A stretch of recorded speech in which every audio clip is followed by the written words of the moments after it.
Púťou k pútnickému miestu 7 Bolestnej Panny Márie pri obci Pozba v Novozámockom okrese. Tradíciu motorkárskych omší tu založil jeden z nich, motorkár a zároveň správca farnosti.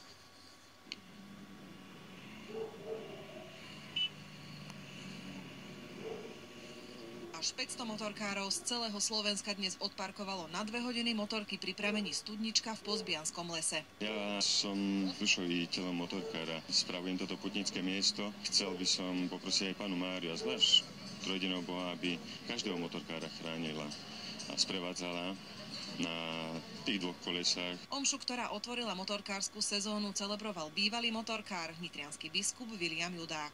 Keď som bol študent, gymnazista, mal som Mustanga, tak som jazdil na neho. Je to vždy taký veľký zážitok. Teraz dávam prednosť skôr bicyklu. Motorkári sú takí, akí sme aj my. No, aj dobrí, aj menej dobrí. Prosíme ťa, Pane, za všetkých mojich priateľov, ktorí lietajú na 2 kolesách.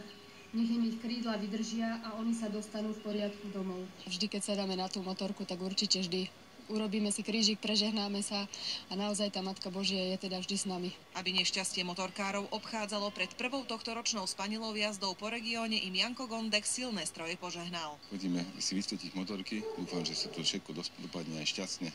Na konci sezóny môžeme všetci stretnúť, do viacerých kamarátov sme prišli. Treba sa troška aj prikloniť Pánu Bohu, lebo na nami drží ochrannú ruku. Motorkári ukončia sezónu poslednú septembrovú nedeľu opäť motopúťou.